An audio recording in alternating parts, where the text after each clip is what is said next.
Hello বন্ধুরা, কেমন আছো? আশা করি ভালো আছো। আজ আমি নতুন জায়গায় এসেছি। এটা হচ্ছে সুন্দরবনে এসেছি আমার বাপের বাড়িতে ঘুরতে। এখানে এসে এখন রান্নার আয়োজন হবে। তা পুকুর থেকে বড় মাক্কান মাছ ধরেছে। যাই হোক, এখন দেখতেই পাচ্ছে আমার বোন আলু কাটছে বসে বসে। ও কাটতে পারছিল না, যেতেই হোক বড় বড় করে কাটছে আলুগুলো। এই দেখো বড় বড় আলু নিয়ে এসেছে অবশ্য বাজার থেকে কিনে। আমার বাবা অবশ্য ছোটো ছোটো আলু নিয়ে এসেছিল, তার জন্য। যাই হোক, আলুগুলো বড় বড় নিয়ে এসছে, কাটা শুরু করে দিয়েছে। এবার বড় কান পুকুর থেকে মাছ ধরেছে, ধরে এই ড্রামের মধ্যে রেখে দিয়েছে। মাছটা কিন্তু অনেকটাই বড়, অনেক বড় মাছ। এই দেখো বাবা হাত দিয়ে তুলছে মাছটা, দেখেছো? মাছটা হাত দিয়ে তুলে নিচ্ছে। এবার মাছটা, এই দেখো মাছ দেখেছো পুকুর থেকে ধরেছে। এবার আমার হাজব্যান্ড কাটতে বসেছে বটি নিয়ে। এখন কাটাগুলো বাছবে, ঠুকে ঠুকে বাছবে কাটাগুলো।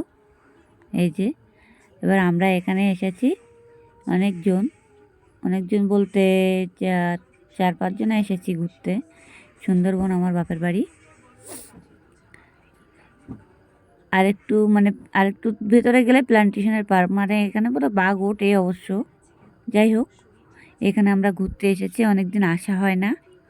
তা বাবা অনেক আশা করে মাছ ধরলো। সেই মাছটাকে আমার হাজব্যান্ড কাটতে বসলো।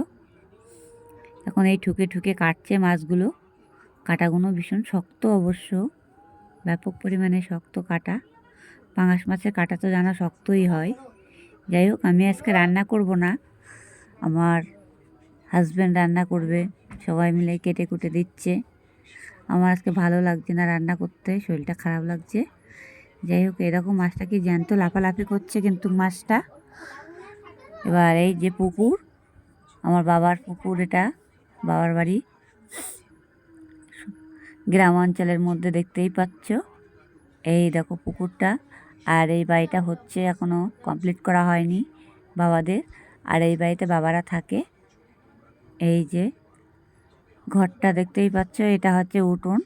আর ওই সামনে দিয়ে আসছে বাচ্চাটা, ওটা রাস্তা। এই যে পুকুরটা, আর সামনে দুখানা গাছ আছে। এই যে নারকেল গাছ আছে, এই যে নারকেল হয়েছে অবশ্য, দেখতেই পাচ্ছ এখনও ডাব কুচি। এটা হচ্ছে আমার বোনের ছেলে আসছে হেঁটে হেঁটে সাইড দিয়ে, এই যে দেখেছ। এবার আমার বোন কী কী সবজি কাটছে। এবার যাব বোনের পাশে আস্তে আস্তে করে হেঁটে হেঁটে, দেখবো যে আমার বোন কী কী সবজি কাটছে। আমার বোনের ছেলেটা হেঁটে হেঁটে যাচ্ছে। এই দেখো, অনেক দিন পর সুন্দরবনে ঘুরতে এসেছি, নাই নাই করে 3-4 বছর পরে। যাই হোক, দেখি আমার পরে মাছগুলো কাটা হলো কি না। দেখলাম না, মুন্ডুটা কেটে ফেলেছে মাছের।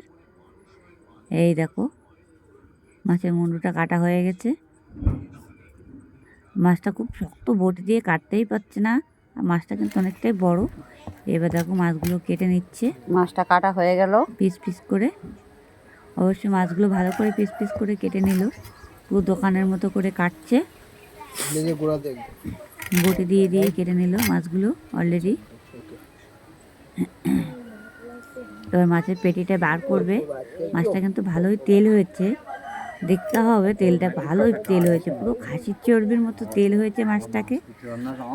আমার কিন্তু একটু ঠান্ডা লেগেছে, যাই হোক গলাটা একটু বসে গেছে।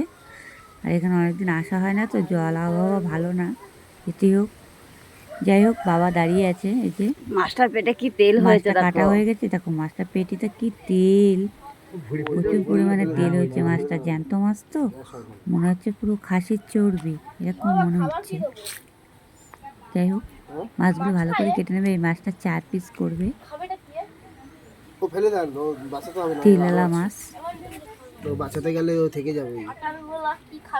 দেখেছো মাছটা টেনে টেনে কাটছে, নাড়ি বার করছে মাছের আর কি। এইরকম মাছটা আবারও কেটে নেবে। কি তেল হয়েছে মাছটা, পুকুরের মাছ তো খুব স্বাদ হয় নিতে। এই যে 2 ভাগ করে দেবে। এবার মাছটাকে বড় বড় করেই কাটছে, কোনো ছোট করছে না। যাই হোক, বড় করে মাছটা কাটতে পারে ভালো লাগে আর কি। এটাও কেটে নেবে। এটা দেখেছো পুরো একদম মানে কি বলবো, এই যে মাছ এবার ধরছে, মাছগুলো পুকুরে দেখতেই নিয়ে গেছে পাচ্ছ। ধুতে। এই আমার বর কথা মাছ নয়, এখান ধরছে থেকে বসে বসে। নামতে পারি না, খুব অসুবিধা হয়। খাড়া উনি করা রয়েছে কাটলো, তো দেখে কেটে মনে আবার হচ্ছে ধুচ্ছে। এরকম, কিন্তু এটা পুরো খাড়া খাড়া সিঁড়ি বসানো রয়েছে, ওটা নামার খুবই অসুবিধা। এই মাছ মাছগুলো ধোয়া ধোয়া হয়ে হয়ে গেছে। গেছে ঝুড়িতে করে। এই যে দেখেছো মাছ ঝুড়িতে করে ধুয়ে নিয়েছে। এই ঝুড়িটা কিন্তু আমার বাবার হাতে বোনা। আলু কাটা হয়ে গেল, আর এই আলু কেটে ও নিয়েছে, এখন আমার রসুন বোন এখন ছাড়াচ্ছে। ঝাল পেঁয়াজ রসুন ছাড়াচ্ছে বসে বসে। আলু কাটা হয়ে গেছে অলরেডি। এখন এই যে এগুলো আর একটা বটি দিয়ে পেঁয়াজ কুচি করে নিচ্ছে বসে বসে, পেঁয়াজটাকে কুচি করে নিচ্ছে, কেটে নিচ্ছে সবজিটা ভালোভাবে কেটে নিল, দেখাচ্ছ। এবার সবজিগুলো কেটে নিয়ে উনি আদা রসুন পেঁয়াজ ছাড়াচ্ছে, একজন রসুন ছাড়াচ্ছে আমার বোন বসে বসে। আমার বাবা উনুন ধরিয়ে দিচ্ছে। উনুনটা কি উঁচু উনুন! অবশ্য আমাদের কাঠে রান্না করার কোনো অভ্যাস নেই, সত্যি কথা বলতে আমরা কাঠে তো রান্না করি না। আর আমার বাবা কাঠে রান্না করছে।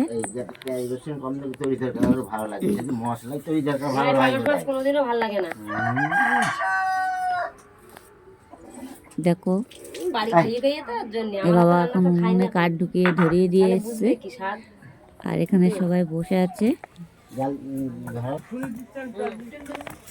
আর এই যে আদা রসুন এখন বাটনা করবে শিলনোড়াতে। এই বাবা এখন উঠে আসলো, আর এই শিলনোড়া দিয়ে বাটনা করা হয়ে গেল এবং উনুন ধরিয়ে দিয়েছে। এই যে মাছ রয়েছে থালায়, দেখতেই পাচ্ছ, লবণ হলুদ মাখিয়ে নিয়েছে ভালো করে। লবণ হলুদ মাখিয়ে নিয়ে এখন এই কড়াই বসিয়ে দিয়েছে, কড়াইতে তেল দিয়েছে। কড়াইয়ের ঝালটা মানে এত পরিমাণে আগুনের ধাপ উঠতেছে, সে কী বলবো, প্রচুর পরিমাণে আগুনের তাপ উঠছে। আর সাইড দিয়ে তো মাছ ভাজতে গেলেই অসুবিধা হয়ে যাচ্ছে, পুরো ধোঁয়া ধোঁয়া হয়ে যাচ্ছে, তো খুন্তি ধরা যাচ্ছে না। আর আমার মা এখানে এসে পুজো করছে, দেখো ঢুলছে আর পুজো করছে, ঢুলছে আর পুজো করছে। যাই হোক, আর এইদিকে মশলা ফসলা দিয়ে দিচ্ছে রান্নার মধ্যে সব কিছু। রান্নাটাকে যা যা মশলা দেওয়ার সব কিছু তেলের উপরে দিয়ে দিল। এবার তেলের উপরে দিয়ে এখন সব মশলা, জিরের গুঁড়ো, ধনের গুঁড়ো, লঙ্কার গুঁড়ো, যেমন মশলা মাছে দেয় আর কি, মাংসের মতো করে মাছটাকে রান্না করছে। তারপরে টমেটো দিয়ে দিয়েছে, এবার লবণ দিয়ে দিচ্ছে। পুরোপুরি লবণ দিল, যেটুকু লবণ লাগে আর কি সেটুকুই দিয়েছে।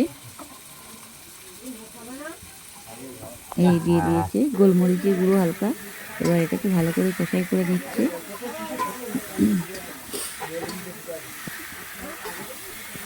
আলুটাকে ভালো করে কষাই করে নিচ্ছে। এত তাপ উঠছে আগুনের এই সাইড দিয়ে, ঝালগুলো কি লম্বা লম্বা করে ঝাল বেরোচ্ছে, তো আর হাতে লাগবে, খুঁতে ধরতে পারছে না। যাই হোক, ঝোল দেওয়া হয়ে গেছে অলরেডি।